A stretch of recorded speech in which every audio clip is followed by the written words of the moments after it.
So for those of you who don't know, I have 3 kids. Our youngest 2 are adopted. Ryder, we adopted domestically. Lucy, we adopted internationally. A few years ago, we were thinking adoption is expensive, if you didn't know that. If you're in the process of expanding your family, I would tell you to seriously consider adoption. And money is the don't let that ever be the reason to not do it. We have an adoption fund here at the church that we use to support families who adopt. Trust me, there's a truckload of money out there. But we were in that process, like a lot of families who adopt are like, how are we going to pay for this? And so we're thinking up different ways to try to raise money to help offset the cost of adoption. So we decided to do a garage sale.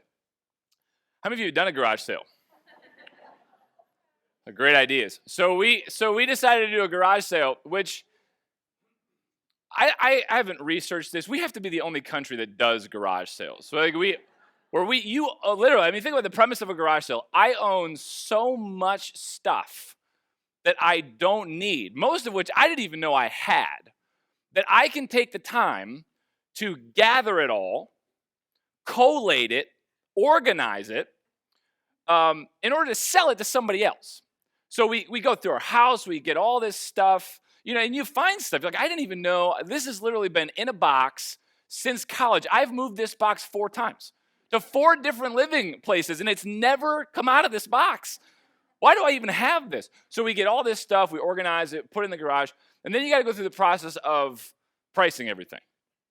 And there's no guide for this. Maybe there is. I just didn't research it. But you have the same conversation 1,000 times. You get the porcelain Easter bunny, and I look at Carrie, and I say, or she looks at me and she says, well, so what do you think we should price this at? And I say, like a quarter? And then she says, really? I think at least $1. Okay, $1 then, And then you do that like 100 times, and then you get so tired of doing that, you're like, you know what? Take all the clothes, put it in that box, and put $1 on the box. Whole box, you're going to have it for $1. And I don't really understand the premise of pricing stuff for a garage sale anyway, because by the very nature of having a garage sale, you've already tipped your hand. You're telling all of the prospective customers, I don't want any of this. So I'm going to put a price on it, but the unspoken rule is I don't care. Give me anything, right? I mean, and they all know that. So we organize this garage sale. We go through we do all this stuff. And if you're a seasoned veteran garage sailors, because there are these people out there, I know, because I almost got mauled by them. We opened this garage sale at Friday or Saturday, whatever we did, and we, posted on social media at 9 o'clock or whatever it was. And there must be a rule. So we had some things, that needed to go out onto the driveway, right? There must be a rule that the second you open that garage, you're open for business. It's game time. So there are people staged outside of my house at like 8 o'clock in the morning. We're not starting for an hour. They're at a garage sale in a private neighborhood, an hour early. So I make the mistake of going out at 8:15 or 8:20 or whatever time it was to open the garage, to take the stuff and put it out on the driveway, just to get stuff set up. I like to be organized, have my space organized. And I'm telling you, I open the garage, and I'm standing there as the garage is going up. And once the garage got to eye level, there are 20 people. I mean, it was like the dawn of the dead. It's just flocking toward my house. And it's like, okay, I guess we're going to start selling stuff. So we went through a day, and that was fine. And then we get this private message from this guy. And because we had mentioned that we had mattresses or something he wanted. And so he calls, and I'm talking to him on the phone. He's clearly of Middle Eastern descent. He's got sort of broken English, and he wants to buy the mattresses, but he can't come during the day, work or a different obligation. So he wants to know if he can come that night after business hours, right? So I'm like, well, yeah, okay. I mean, it's like we're trying to adopt a kid, and we're trying to raise money. Yeah, sure. You want the mattresses? Yeah, whatever. I can make myself available. So he says, well, how about 10? Yeah, sure. Yeah. Okay. 10. You said evening. I was thinking about a little post-dinner. 10. Yeah, okay. So this guy shows up at 10:30, on like a Friday or Saturday night. He's got his whole family in the van. So they come into my garage, and they came to get the mattresses, right? So he comes in, and we, figure out the mattress thing. And then it's like, I'm just going to start walking around the garage. So he just starts walking around like, the garage sale's open to you, sir. Like, just go ahead. It's 10 there. So he starts walking around, and, he's touching stuff. And it's one of those awkward social environments where you're not going to say, sir, could you please get out of my garage? You know what I mean? You're going to let him do his thing, and maybe he'll buy some stuff or whatever. So he's walking around, and, he's thumbing things that he's not going to buy. And then he kind of looks up, and he goes, how much for saw? I'm like, like my saw, I'm not selling the saw, sir. It's on a shelf. It's not on the table. There's no sticker on it. It's not for sale.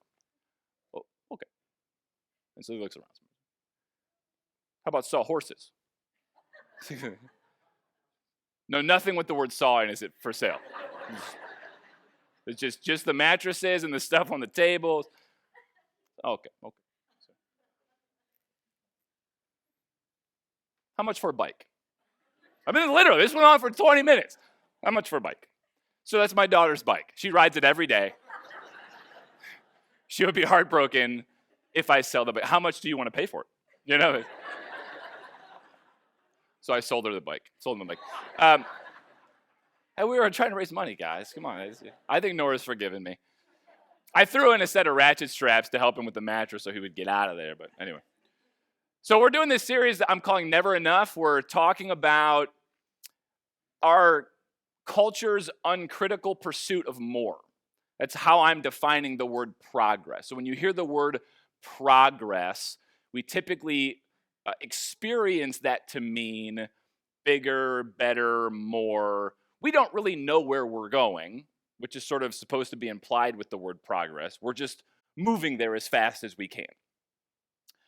And it often leads most of us, and I think, that prayer time with Dustin was pretty powerful. Like, it leaves most of us feeling like we're just never enough. We never have enough. We can never do enough. We never are enough. We're depleted a lot.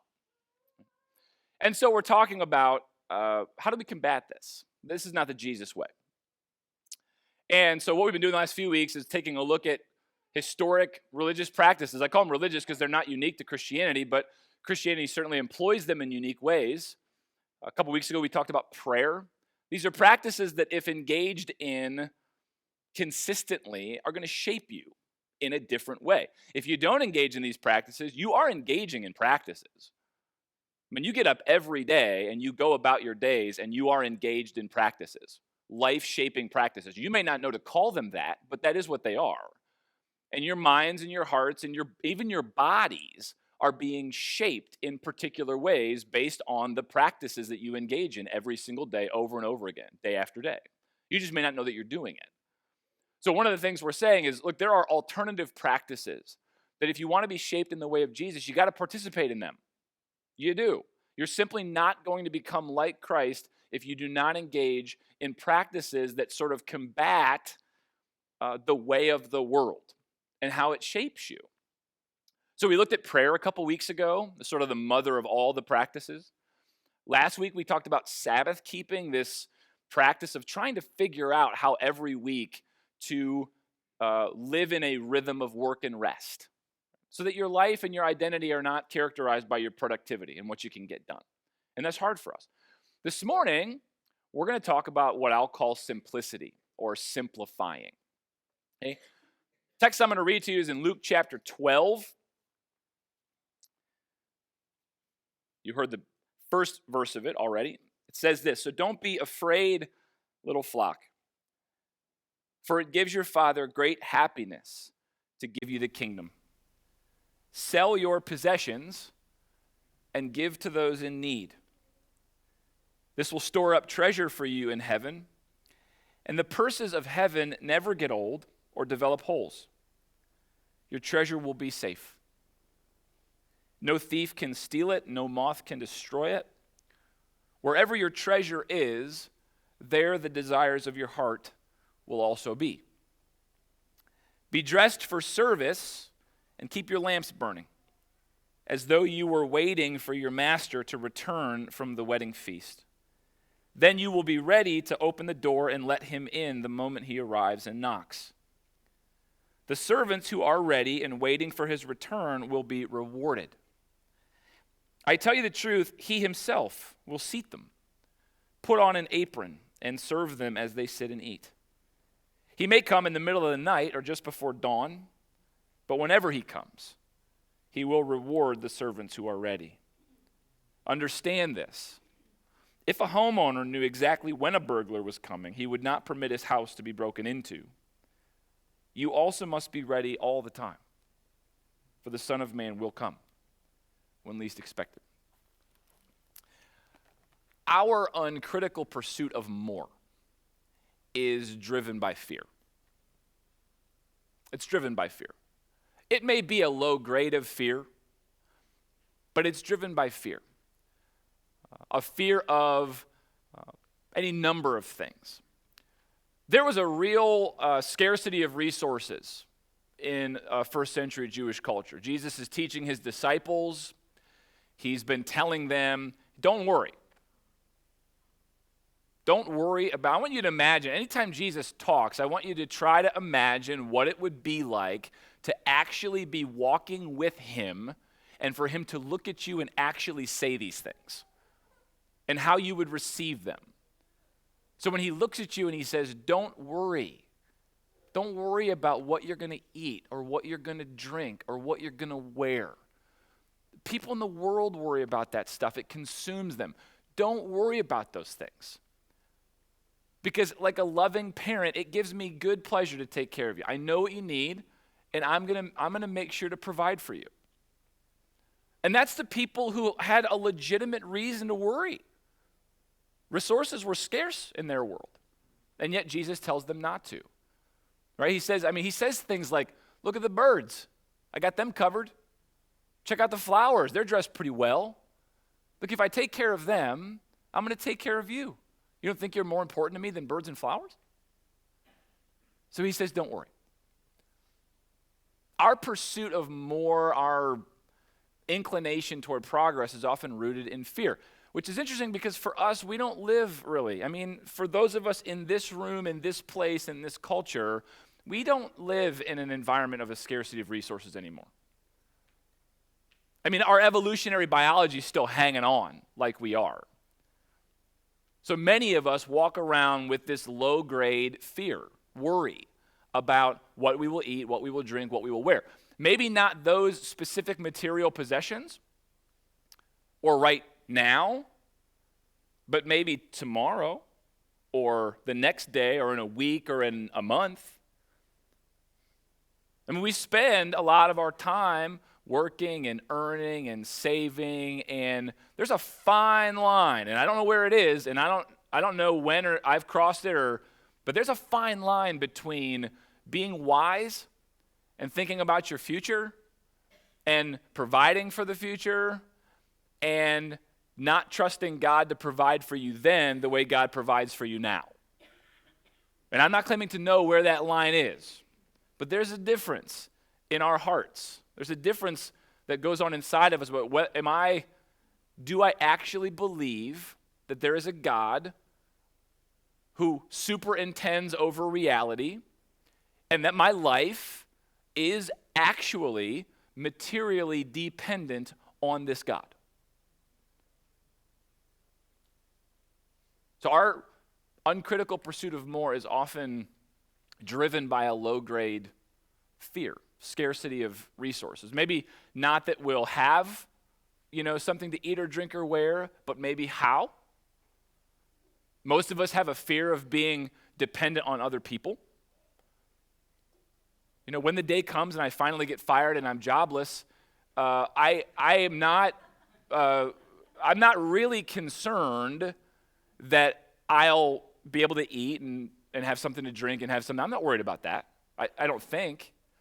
But what I am kind of worried about is I don't want to have to, I like the house I live in. I'd hate to have to leave that. I kind of like the stuff I own. I'd hate to have to get rid of those things. It does make me a little nervous to think that I might ever find myself in a situation where I don't exactly know where things are going to come from, and I might actually have to rely on other people and their generosity. I'm going to be honest with you, I don't want to do that. That makes me uncomfortable. I'm much more comfortable going to work, earning a paycheck, and buying my own stuff, because that makes me feel like I'm a principal part of the process, but that I'm sort of invaluable to this. So somewhere in all of that, I have to ask myself the question, do I really believe that there is a God who superintends over reality and is free, and I'll talk more about this in a minute, to intervene in human life?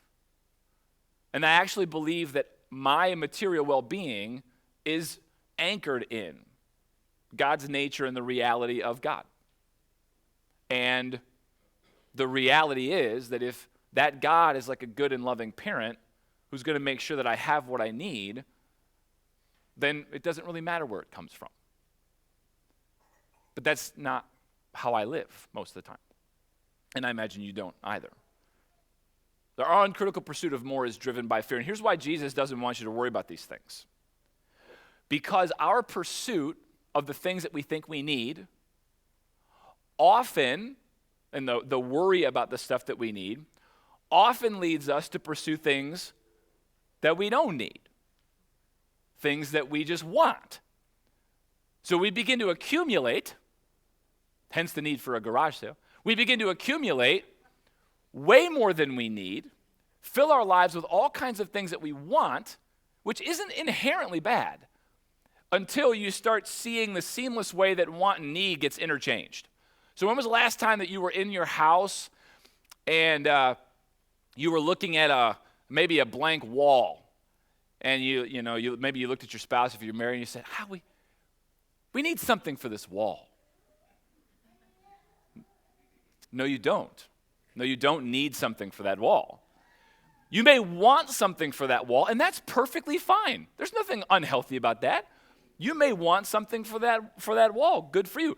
It's perfectly healthy for you to say, I kind of want something for this wall. It's not healthy for you to think you need something for that wall, because that is not a need. But that language is so interchangeable in our experience because we have so much more than we actually need. And here's what happens when you start to fill your life with stuff. And I'm a victim of this, so I'm preaching to myself, I'm just asking you to share my misery. When you have more than you need, fear begets fear. So when you start in this posture of fear, whether it's scarcity of resources, or you're just afraid of your lifestyle ever changing, or ever, having to be in a position where God's going to provide for you in ways that make you uncomfortable or make you dependent on somebody else, whatever the fear is that starts to drive you toward accumulation, that fear begets a different kind of fear. Now it's not so much about having enough. Fear of having enough turns into fear of theft and destruction. See, before I owned anything, I wasn't worried about the stuff that I didn't own being stolen or destroyed.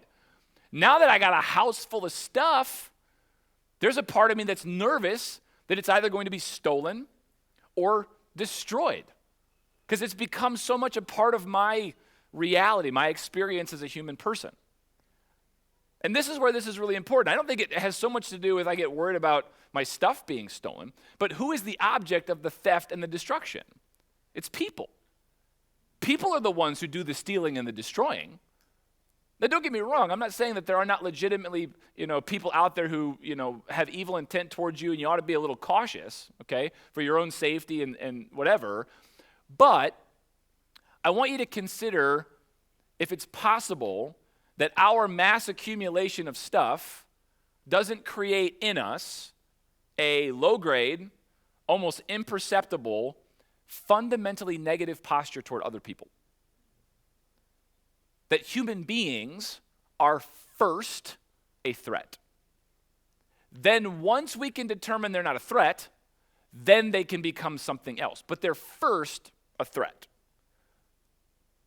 And I have to believe a lot of that is because we just, part of it's good, healthy biology. We're just caring for our person. Nothing wrong with that. But there's something amplified in our experience as Americans. We just have a lot of stuff. We have a lot of things to protect. And I can't help but believe that that influences my posture toward people. That I end up having a fundamentally negative posture toward people instead of one of love, which is the posture of the kingdom. You notice Jesus says that the Father's happy to give the kingdom to anybody who asks. The question is whether living in the kingdom of God is more valuable to us than stuff. I mean, you notice Jesus says that where your treasure is, there your heart will be also. Not where your heart is, there your treasure will be also. You have to choose by faith ahead of time what you will treasure. This is super important. You as a human being have to actually be intentional and thoughtful about what matters to you. You make that choice by faith, and then you discover that your heart follows along, not the other way. You don't just, live your life, go, well, I really like that. And then, your whole life becomes about the stuff you really like. You choose by faith as a follower of Christ to say, what's most valuable to me is living in concert, living in sync, living in step with God through Christ. Loving God and loving God measured by love of neighbor. Because when I love stuff, what happens is I accumulate too much, it drives fear, and I have a negative posture toward people. But if I say at the outset that what I care about most is God and loving God and my love of God being measured by love of people, that's going to create a very different reality for me. What's the solution to all of this? Jesus says, and I want you to imagine, Jesus would make us all very uncomfortable. What's the solution to all of this?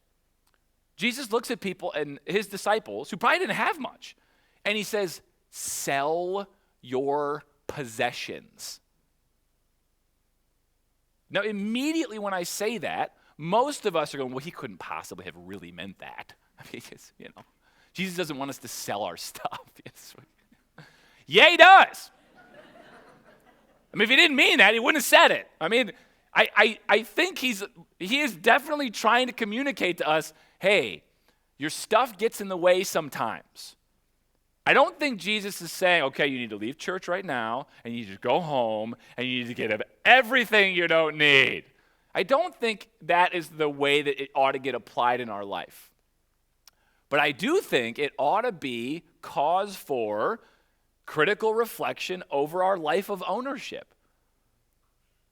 Sell your stuff. Simplify. Yard sale. And I don't want you to think about it as just selling stuff, because it's not about that. I'm going to talk about that in just a second. I want you to think about simplicity, simplifying.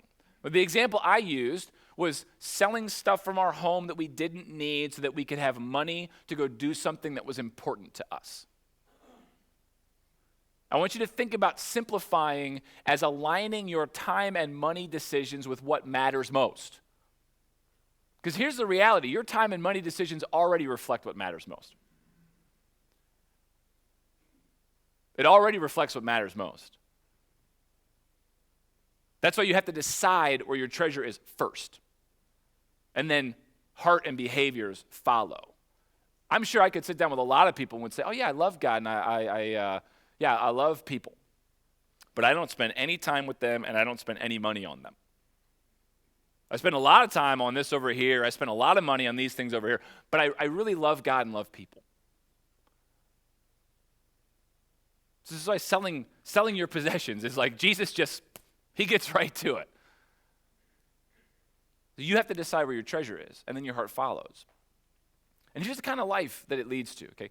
One is it enables you to face your fears. And all of us need to face our fears. We all probably have some degree of low-grade fear that drives us every day. You have a good parent in God who has always provided for you, maybe not all the ways that you want it. Sorry. Sometimes that, if you're a parent, sometimes you provide for your kids in ways they don't want, and it's for their good.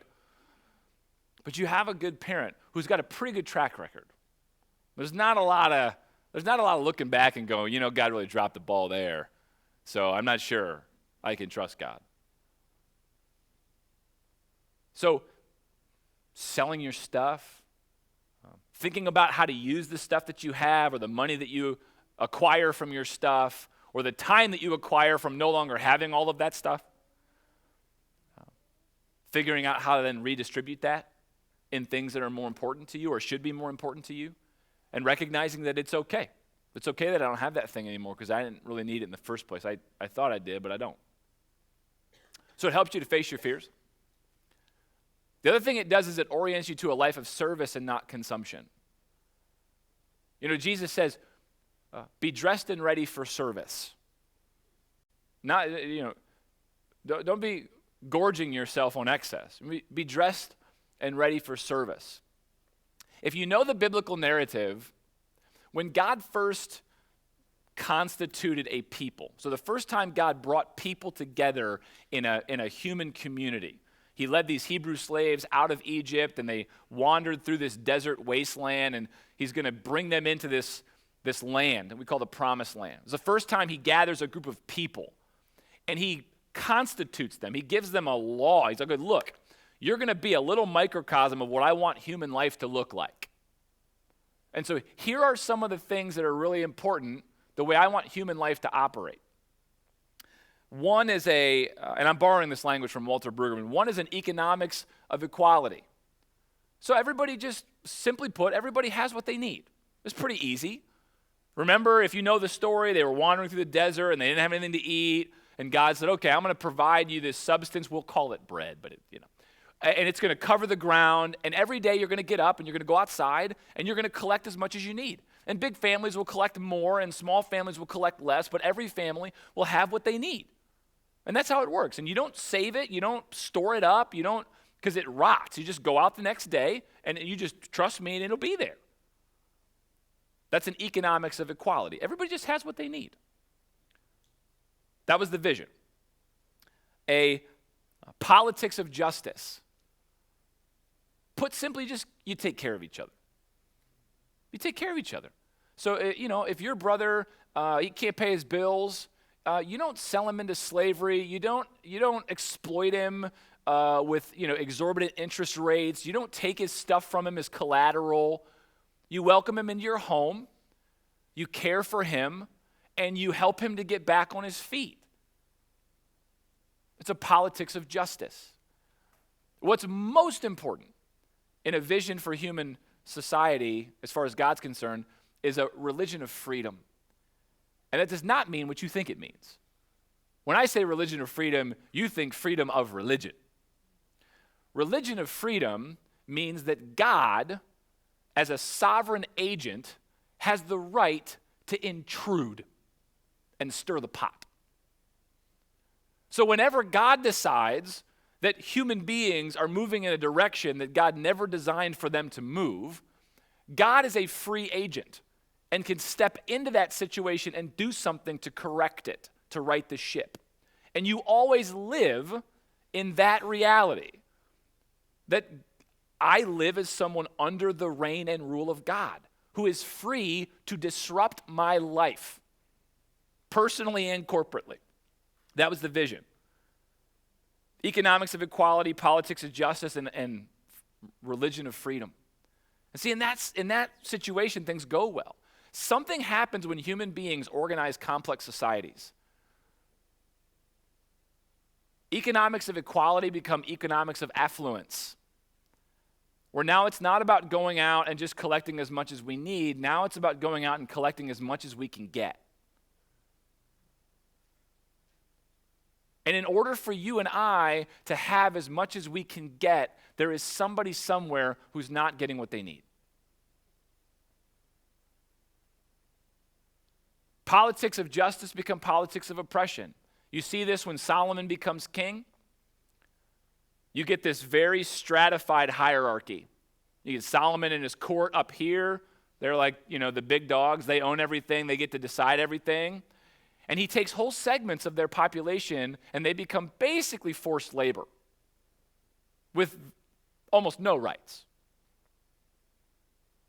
That's a politics of oppression. Now, what's most important is that religion of freedom becomes a religion of accessibility or imminence. Here's what this means. Is what we do is we're affluent. We're fat, happy people who are in charge, and we've got more than we could possibly want, and we kind of like it that way. So what do? We start talking about God in a way that God underwrites the whole system. See, so God's no longer free to step in and challenge us. As far as we're concerned, we're experiencing everything that God designed for us to experience. This is great. We don't want anything to change, and we just talk about God in such a way that it doesn't need to. God is no longer free to intervene. So what happens is our lives become about consumption and not service. The Christian life is not a life of consumption. It's a life of increased service. And it's why I think Jesus anchors this in his promise of return. Certainly his return at the end of the age is like the ultimate example of God's freedom to intrude. You go ahead and build your life however you want to build it, but just understand I'm coming back. See, God is free to intrude. You can't live your life in such a way where you just consume and consume and consume, and that creates all sorts of inequalities and imbalances that you might not feel or even recognize, and quite frankly, probably don't want to feel or recognize. I know I don't. And as long as God is never going to intrude in that, never going to enter in or disrupt it, it's all good. And we can just kind of go on our merry way. But Jesus says, no, I'm coming back. So just understand that when I do, and you don't know when that's going to be, make sure that I find you dressed for service and not consuming. Because that's not what it means to follow me. So selling your stuff and giving to those in need, it helps orient you to a life of service and not consumption. And look, I'm happy to admit that I'm the worst offender in the room. We are all guilty of overconsumption. And it's something we all have to deal with. I don't think Jesus' return is just about the end of the age. This is the last thing I'll say about simplifying your life, is it creates space. Simplifying at the end of the day is not about getting rid of stuff. That's not what it's about. Simplifying is about creating space. Jesus doesn't want to just return at the end of the age. He wants to return today, tomorrow, the next day, into your life. And like it or not, all the stuff we own and all the time we spend on the stuff that we own, it crowds out the space. There's just very little space for us to invite Jesus to actually come in, to sit us down, to serve us and feed us. I mean, how counterintuitive is that? You got a God who's looking at you and saying, I don't so much need you to serve me as much as I want to serve you and I want you to serve them. But I need you to actually be able to sit somewhere so that I can enter into your life. I want to sit you down. I want to feed you. I want to take care of you. But the space is crowded out. Simplifying allows us to create space. This message is not about, and please don't hear this. I know everybody comes to sermons and you bring all your own stuff, and I've only got so many minutes to try to be clear. This shouldn't be guilt-inducing. This is not about you going home and being like, well, Mike said I can't own stuff. Okay? You can own stuff, guys. All right? Christian faith assumes personal ownership. There's nothing wrong with personal ownership. But like it or not, Christian life ought to be consistently uncomfortable. Meaning you should always sort of be holding in tension critical questions. It's okay for you to ask yourself, do I own a bunch of stuff that I don't need that takes money and time that should go to people instead? And if the answer to that question is yes, then sell it and be faithful to Christ. And if the answer is no, then you can be guilt-free and go on with life, okay? So this is not about going and living some austere monastic life. It's about being intentional about what is supposed to matter to you. And that's God and people. And sometimes your stuff and your time and your money don't get directed to people because of the way that God's loved you and the way you love God. That's what this is. That's what simplifying is about. Okay? So a simple question for you is just to ask that question. Are there places where I am spending time and money on stuff I don't need that's taking time and opportunity to serve other people away? Okay. That's the question that you got to wrestle with. All right, if you want to be reshaped in the way of Christ. All right, we're going to finish our service this morning by taking communion together.